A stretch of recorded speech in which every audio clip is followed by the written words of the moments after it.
إن الحمد لله نحمده ونستعينه ونستغفره ونعوذ بالله من شرور أنفسنا ومن سيئات أعمالنا من يهده الله فلا مضل له ومن يضلل فلا هادي له وأشهد أن لا إله إلا الله وحده لا شريك له وأشهد أن محمدا عبده ورسوله صلى الله تعالى عليه وعلى آله وأصحابه وبارك وسلم يا أيها الذين آمنوا اتقوا الله حق تقاته ولا تموتن إلا وأنتم مسلمون يا أيها الناس اتقوا ربكم الذي خلقكم من نفس واحدة وخلق منها زوجها وبث منهما رجالا كثيرا ونساء واتقوا الله الذي تساءلون به والأرحام إن الله كان عليكم رقيبا يا أيها الذين آمنوا اتقوا الله وقولوا قولا سديدا يصلح لكم أعمالكم ويغفر لكم ذنوبكم ومن يطع الله ورسوله فقد فاز فوزا عظيما أما بعد فإن خير الحديث كتاب الله وخير الهدي هدي محمد صلى الله عليه وسلم وشر الأمور محدثاتها وكل محدثة بدعة وكل بدعة ضلالة وكل ضلالة في النار رب اشرح لي صدري ويسر لي أمري واحلل عقدة من لساني يفقه قولي اللهم انفعنا بما علمتنا وعلمنا ما ينفعنا وزدنا علما سبحانك لا علم لنا إلا ما علمتنا إنك أنت العليم الحكيم رب أوزعني أن أشكر نعمتك التي أنعمت علي وعلى والدي وأن أعمل صالحا ترضاه وأصلح لي في ذريتي إني تبت إليك وإني من المسلمين رب أعوذ بك من همزات الشياطين وأعوذ بك رب أن يحضرون اللهم طهر قلوبنا من النفاق وأعمالنا من الرياء وألسنتنا من الكذب وأعيننا من الخيانة فإنك تعلم خائنة الأعين وما تخفي الصدور ہر قسم کی حمد و ثنا اللہ رب العالمین کی ذات گرامی کے لیے انگنت لا تعداد بے شمار درود و سلام اس ہستی مقدس پر جن کا نام نامی اسم گرامی محمد رسول اللہ صلی اللہ علیہ وآلہ وسلم ہے۔ حضرات، انسان کو زندگی میں کبھی نہ کبھی کسی دوسرے انسان سے ضرورت پڑ جاتی ہے۔ انسان دو حالتوں میں کسی دوسرے کی طرف لپکتا ہے، یا وہ محتاج ہوتا ہے تو اس کو کسی چیز کی کسی کام کی ضرورت پڑ جاتی ہے جو وہ خود نہیں کر سکتا ہوتا، سمجھتا ہے کہ یہ دوسرا کر لے گا، یا انسان کسی مشکل میں پھنسا ہوتا ہے، سمجھتا ہے کہ اب میں خود اس مشکل سے نہیں نکل سکتا، کسی دوسرے کی مدد لے لوں۔ دونوں حالتوں میں انسان محتاج ہوا، جب یہ خود حاجت مند ہوتا ہے تو اس وقت حاجت روا نہیں ہوتا۔ عقیدے کی بات سمجھنے کی کوشش کرنا، جو خود حاجت مند ہو وہ کسی کے لیے حاجت روا نہیں ہوتا، جو خود مشکل میں پھنس جائے وہ دوسروں کے لیے مشکل کشا نہیں ہوتا۔ یہی توکل ہے۔ انسان کو جب یہ دونوں باتیں سمجھ آ جاتی ہیں نا، پھر وہ کسی پر بھروسہ نہیں کرتا، بلکہ توکل کس پر کرتا ہے؟ اللہ رب العالمین جب وہ مالک الملک پر توکل کرتا ہے، بھروسہ کرتا ہے، پھر رب العالمین اس کو صحیح معنوں میں مومن قرار دیتے ہیں۔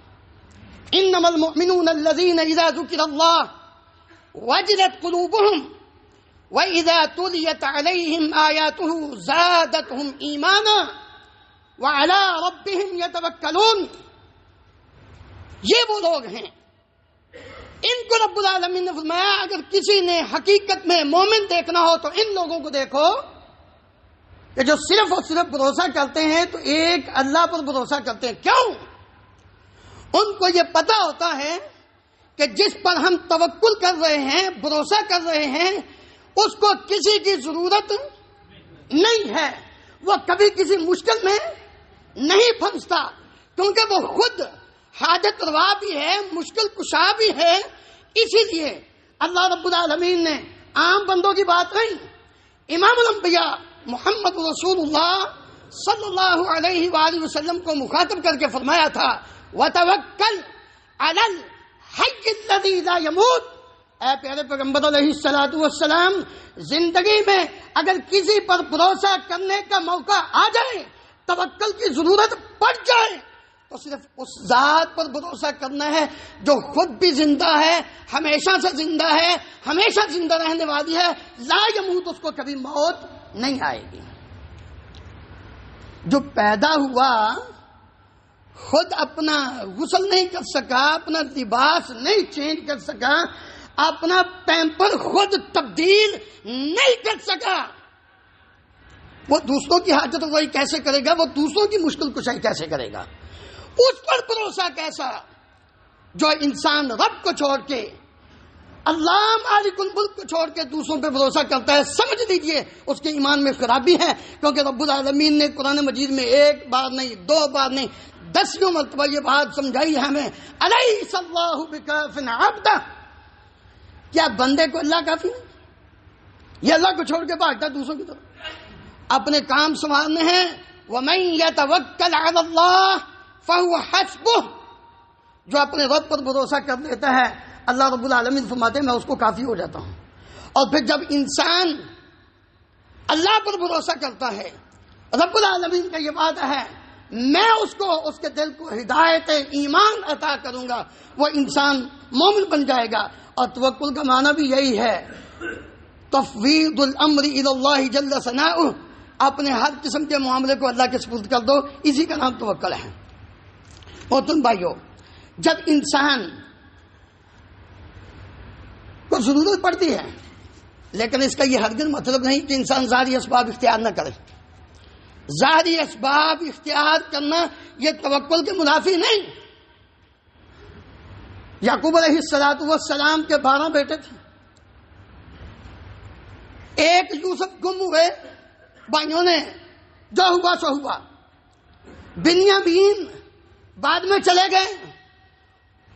11 بھائیوں کے ساتھ، دوسرے 10 کے ساتھ۔ جب یہ 11 مصر میں جاتے ہیں تو یعقوب علیہ السلام نے کیا فرمایا؟ لا تدخلوا من باب واحد وادخلوا من ابواب متفرقہ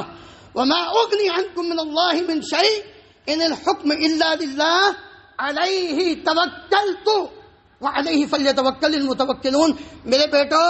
مصر کے ایک ہی دروازے سے 11 کے 11 داخل نہ ہو، کہیں نظر نہ لگ جائے، اتنے خوبصورت، اتنے جوان، الگ الگ دروازوں سے داخل ہونا۔ اور ساتھ کیا فرمایا؟ علیہ توکلت، کیوں؟ ہونا وہی ہے جو اللہ کو منظور ہے۔ میں اللہ پر بھروسہ کر کے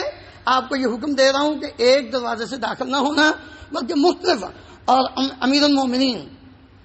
عمر بن الخطاب رضی اللہ عنہ بیان کرتے ہیں، رسول اللہ صلی اللہ علیہ وآلہ وسلم سے میں نے سنا، آپ فرماتے تھے لو انکم توکلتم، حدیث کے الفاظ پہ غور کرنا، لو انکم توکلتم علی اللہ حق توکلہ لرزقکم کما یرزق الطیر تغدو خماصا وتروح بطانا۔ مسلم احمد کی روایت ہے، نبی کریم صلی اللہ علیہ وسلم فرماتے ہیں اگر تم اللہ پر اس طرح توکل اور بھروسہ کرو جیسے بھروسہ کرنے کا حق ہے، تو تمہیں وہ اللہ اس طرح رزق عطا فرمائے گا جیسے پرندے کو رزق دیتا ہے۔ پرندہ صبح اپنے گھونسلے سے خالی پیٹ نکلتا ہے، لیکن جب وہ واپس آتا ہے تو اس کا پیٹ بڑا ہوتا ہے۔ نکلا ہے، اس نے ہمت کی ہے، اس نے ظاہری اسباب اختیار کیے ہیں، اس کی کوئی فیکٹری نہیں، کوئی کارخانہ نہیں، کوئی جاب نہیں، کوئی مزدوری نہیں، کچھ نہیں ہے، لیکن وہ گھر نہیں بیٹھا رہا، اس نے ظاہری اسباب اختیار کیا اور اللہ کے نام پر نکل پڑا۔ جب انسان نکلتا ہے تو پھر اللہ رب العالمین اس کو کافی ہو جاتا ہے۔ اس لیے نبی کریم صلی اللہ علیہ وسلم فرماتے ہیں جب بندہ اپنے گھر سے نکلتا ہے تو یہ دعا پڑھتا ہے، بسم اللہ ہی، دعا یاد کیا کرو، بسم اللہ توکلت علی اللہ ولا حول ولا قوت الا باللہ تنحى الشیطان۔ شیطان الگ ہو کے دوسروں کو کہتا ہے بتاؤ میں اس انسان کا کیسے کچھ بگاڑ سکتا ہوں، فقط ہدیہ وکفیہ ووقیہ، اس کو تو اللہ نے ہدایت دے دی، اللہ نے اس کے سارے کام سنوار دیے اور اللہ ہی اس کو کافی ہو گیا، اب میں اس کو کیسے کوئی نقصان پہنچا سکتا ہوں۔ شیطان بھی پیچھے ہٹ جاتا ہے۔ کیوں؟ اس لیے کہا کہ میں نے اللہ کے نام پر، اللہ پر بھروسہ کرتے ہوئے گھر سے نکلا ہوں۔ اس لیے جب انسان اللہ پر بھروسہ کر کے نکلتا ہے تو پھر میرے محترم بھائیوں اس کو دنیا کی کوئی چیز نقصان نہیں پہنچا سکتی۔ اسی لیے امیر المومنین علی بن ابی طالب رضی اللہ عنہ نے اپنا عقیدہ بیان کیا تاکہ قیامت تک کے آنے والے مسلمان اس بات کو اچھی طرح یاد کر لیں کہ علی رضی اللہ عنہ مشکل کشا نہیں ہے، علی رضی اللہ عنہ مشکل کشا نہیں ہے۔ کیوں؟ اس لیے کہ ان کا بھی یہ عقیدہ تھا کہ توکل کرنا ہے، بھروسہ کرنا ہے، مشکل کے اندر اگر مشکل کو دور کرنے والا تو صرف ایک اللہ کی ذات ہے۔ ان علی بن ابی طالب عندما اراد المسیر لقتال الخوارج عرض له منجم، جب خارجیوں کے ساتھ لڑائی کرنے کا ارادہ کیا نکلے، نجومی آ گیا، پامسٹ بدبخت لوگوں کے عقیدوں کا بیڑا غرق کرنے والے۔ آج بھی ہمارے مسلمان جا کے ہاتھ دکھاتے ہیں، ہاتھ دیکھنا ذرا، ہمارے ہاتھوں کی لکیریں، پتہ ہے کتنا گناہ ہے جو صرف ان لوگوں بدبختوں کے پاس جاتا ہے۔ 40 دن کی نماز قبول نہیں ہوتی، نبی صلی اللہ علیہ وسلم نے فرمایا۔ منجم آیا، نجومی آیا، کہتا ہے امیر المومنین لا تسافر، نہ نکلنا، فإن القمر فی العقرب، کیونکہ ستارہ گردش میں ہے، وَإِنَّكَ إِذَا سَافَرْتَ وَالْقَمَرُ فِي الْعَقْرَبِ، جب ستارہ گردش میں اور آپ سفر کریں گے ہزم احزاب، آپ کا لشکر شکست کھا جائے گا۔ اللہ اکبر۔ علی بن ابی طالب رضی اللہ عنہ کا جواب سونے کے پانی سے لکھنے کے قابل ہے، فرماتے ہیں بل نسافر ثقۃ باللہ وتوکلا علی اللہ، ہم اللہ پر بھروسہ اور یقین کر کے سفر کریں گے، وتکذیبا لک، تیری تکذیب کریں گے، تجھے ڈٹھائیں گے۔ فسافر فبورک له فی ذلک حتی قتل عامۃ الخوارج، علی رضی اللہ عنہ نکلتے ہیں، سفر میں اللہ رب العالمین نے برکت دی اور اکثریت خارجوں کی قتل ہوئی۔ یہ بات ثابت کرتی ہے کہ علی رضی اللہ عنہ نے اپنی زندگی میں اپنے آپ کو مشکل کشا نہیں سمجھا تھا کہ میں جہاں بھی جاؤں گا میں ہر مشکل سے نکل جاؤں گا، بلکہ فرمایا بل ثقۃ باللہ وتوکلا علیہ، میں اللہ پر بھروسہ کرتے ہوئے نکلتا ہوں، وہی ہمیں ہر قسم کی مشکل سے نجات دینے والا ہے۔ اللہ تعالیٰ مجھے اور آپ کو عمل کرنے کی توفیق عطا فرمائے۔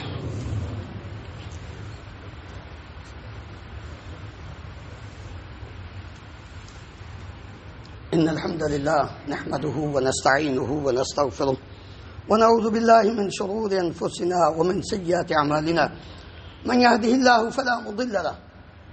ومن يضلل فلا هادي له، واشهد ان لا اله الا الله وحده لا شريك له، واشهد ان محمدا عبده ورسوله صلی اللہ تعالی علیہ وعلى آلہ وصحابہ وبارک وسلم۔ محترم حضرات، کچھ لوگوں کا خیال ہے یہ جو سفر کا مہینہ ہے نا، یہ بڑا منحوس مہینہ ہے، منحوس مہینہ، غلط بات ہے۔ لوگوں نے نبی کریم صلی اللہ علیہ وسلم کی طرف جھوٹی حدیثیں منسوب کر کے فرمایا، کہتے ہیں کہ جی آپ نے فرمایا کہ جو سفر کا آخری بدھ کا دن ہوتا ہے نا، یہ بڑا منحوس دن ہوتا ہے، جھوٹ ہے۔ اسی طرح بعض لوگوں نے یہ بھی نبی صلی اللہ علیہ وسلم کی طرف جھوٹی روایت موضوع من گڑت منسوب کی کہ آپ نے یہ فرمایا کہ جو جس شخص کو سفر خیر خیریت سے نکلنے کی بشارت مل گئی میں اس کو جنت کی بشارت دیتا ہوں، جھوٹ ہے۔ بھائی سارے مہینے اللہ کے ہیں، محرم، صفر، ربیع الاول، ذوالحج تک اللہ نے کسی مہینے کو منحوس نہیں قرار دیا۔ کہتے ہیں کہ نبی کریم صلی اللہ علیہ وآلہ وسلم چونکہ سفر کے آخری بدھ کو بیمار ہوئے تھے اور ربیع الاول میں فوت ہوئے تھے، لہٰذا یہ سفر کا مہینہ یہ منحوس مہینہ ہے۔ آپ صلی اللہ علیہ وسلم نے اپنی زندگی میں یہ عقیدہ واضح کر دیا تھا، لا عدوى ولا طیرہ ولا حامۃ ولا سفر، لوگوں کوئی متعدی بیماری نہیں اور کوئی بدشگونی نہیں، کوئی الو کے ذریعے فعال نکالنا یہ بھی اس کی کوئی حقیقت نہیں، ولا سفر، اور نہ ہی سفر کے مہینے کے اندر کسی قسم کی کوئی تاثیر ہے کہ یہ منحوس ہے یا خیر کا پہلو رکھتا ہے، کچھ نہیں ہے۔ یہ لوگوں کی اپنی بنائی ہوئی باتیں ہیں۔ اس لیے دن رات 24 گھنٹے ہفتہ مہینے یہ سب اللہ رب العالمین نے، ان عدت الشہور عند اللہ 12 شہرا، جس دن سے زمین و آسمان اللہ نے بنائی ہے اس دن سے یہ سال کے 12 مہینے، لہذا انسان کو ان 12 مہینوں کو اللہ رب العالمین کے طریقے کے مطابق گزارنی چاہیے۔ اللہ تعالیٰ نے ہمیں اس بات کا حکم دیا ہے کہ ہم اپنے پروردگار کی عبادت کریں، اس پر ایمان لائیں، اس کی جو تعلیمات ہیں ان کو سمجھیں، اس کے مطابق، نہ کہ اپنے من گڑت قصے اور کہانیاں خود بیان کر کے لوگوں کے عقیدے کو خراب کریں، بالکل غلط ہے۔ اللہ تعالیٰ مجھے اور آپ کو عمل کرنے کی توفیق عطا فرمائے، اور ہمیں ہر وقت اس بات کی دعا کرنی چاہیے کہ یا اللہ جب تک زندہ رکھ، اسلام پہ زندہ رکھ، اور موت آئے تو ایمان میں موت آئے۔ یہ ایک بھائی نے لکھا ہوا ہے، ان کی والدہ کا انتقال ہو گیا ہے، اور رات طویل عدالت کے بعد میرے سسر صاحب وہ بھی اس دنیا سے رخصت ہوئے ہیں کلمہ طیبہ پڑھتے ہوئے۔ دوستوں یہ دعا کیجیے سب فوت شدگان کے لیے، سب کے اللہ مغفرت فرمائے۔ چند دن پہلے ایک ہمارے دوست ان کے بھی سسر فوت ہوئے، اس لیے جتنے بھی مسلمان فوت ہو گئے ہیں اللہ ان کی مغفرت فرمائے۔ ان اللہ وملائکتہ یصلون علی النبی یا ایھا الذین آمنوا صلوا علیہ وسلموا تسلیما اللهم صل علی محمد وعلی آل محمد کما تحب وترضى